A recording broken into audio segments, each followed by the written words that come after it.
When power shifts, symbols matter. When leaders enter through side doors, the world takes notice. It's not just about Europe, but I believe it is an opportunity for Africa to rise. Let's begin with how Europe sees itself. Josep Borrell once described Europe as a garden, orderly, prosperous, and politically free. Let's hear what he said. Yes, Europe is a garden. We have built a garden. Everything works. It's the best combination of political freedom, economic prosperity, and social cohesion that the humankind has been able to build.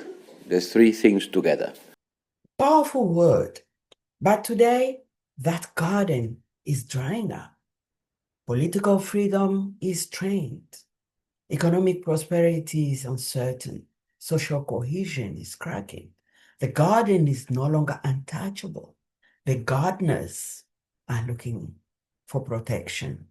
Now let's look at the moments that really sparked global reflection.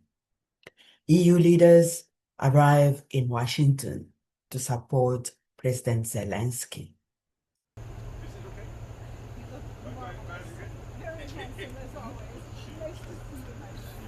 Ready, close. Thank you so much. Ready, shut. How are you? Yes, supervisor. So good to see you. So good to see you. Ready, close.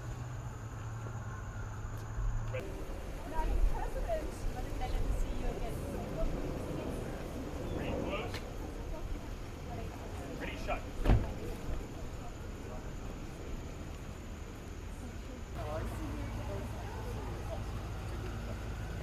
Ready, close.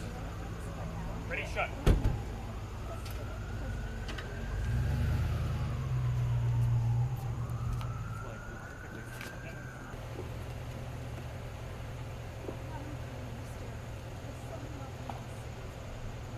Ready, close. Ready, shut.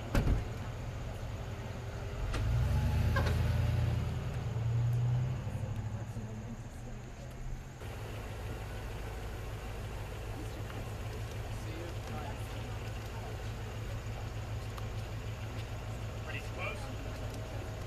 Ready, shut.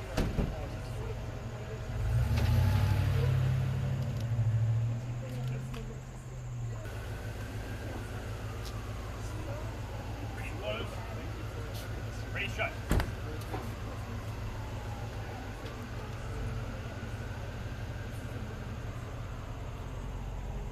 The way they were received spoke volumes. No presidential welcome, just a side entrance and a junior protocol officer. This wasn't a poor optic. It was a geopolitical signal. Europe, once a confident power, a global power, now is negotiating from a place of dependency, from a place of weakness. Now, while Europe is scrambling, voices are rising up calling for African leaders to seize the moment. It's calling for responsibility, for unity, and for sovereignty of this continent. Africa must choose for itself today, not tomorrow. What the world is witnessing is not just symbolism.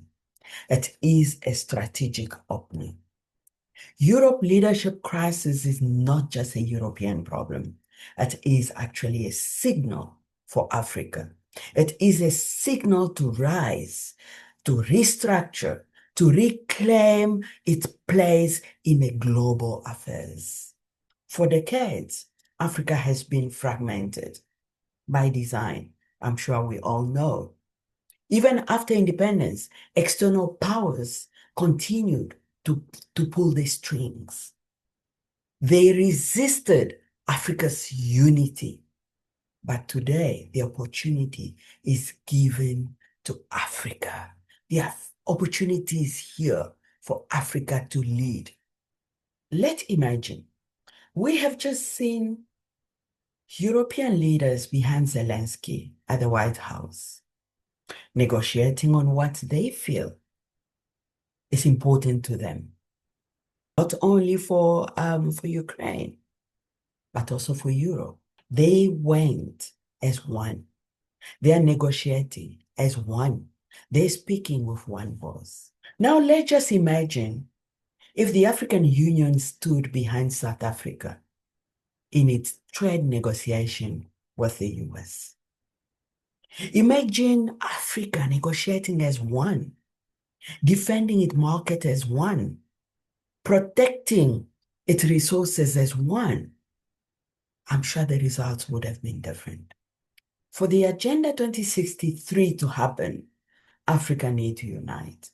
African leaders need to stand as one. They need to negotiate as one. They need to protect the resources as one.